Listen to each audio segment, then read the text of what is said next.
نحمده ونصلي على رسوله الكريم أما بعد فأعوذ بالله من الشیطان الرجیم بسم اللہ الرحمن الرحیم۔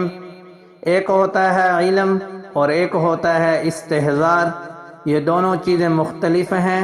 علم ہونا ایک چیز ہے اور چیز کا ہر وقت مستحضر رہنا اور چیز ہے۔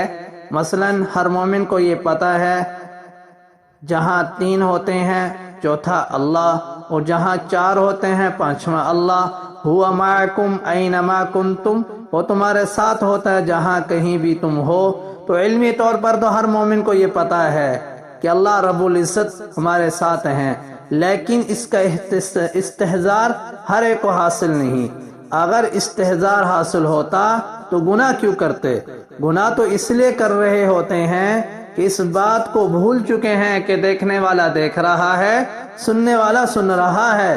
علمی طور پر تو ہر چھوٹے بڑے کو پتہ ہے، لیکن استحضار ہر ایک کو حاصل نہیں۔ اب یہ استحضار حاصل کیسے ہوگا؟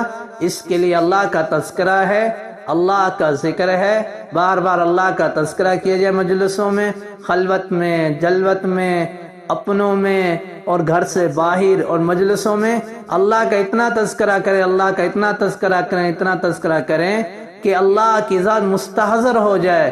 جو لا کہا وہ لا ہوا، وہ لا بھی اس میں لا ہوا، جز لا ہوا، کل لا ہوا، پھر کیا ہوا؟ اللہ ہوا، کہ ہمیں ہر چیز میں اللہ کی قدرت نظر آنے لگے، کیونکہ زمین و آسمان یہ اللہ کی قدرت کا مظہر ہے۔ اس کائنات کو اللہ نے اس لیے بنایا تاکہ انسان اللہ کو پہچانے۔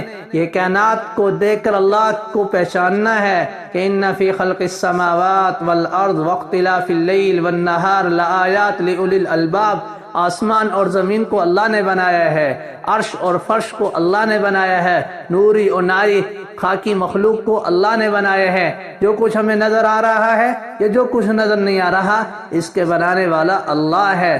جب ہم بار بار اللہ کا تذکرہ کریں گے، بار بار اللہ کا تذکرہ کریں گے تو انشاءاللہ ہمیں یہ نعمت نصیب ہوگی۔ پھر ہم نماز میں ہوں، اللہ کی ذات مستحضر ہوگی۔ جب نماز سے باہر ہوں گے پھر بھی اللہ کی ذات مستحضر ہوگی۔ پھر ہم سے گناہ ہونا مشکل ہو جائے گا اور نیکی کرنا آسان ہو جائے گا۔ اللہ تعالی ہمیں عمل کی توفیق عطا فرمائے۔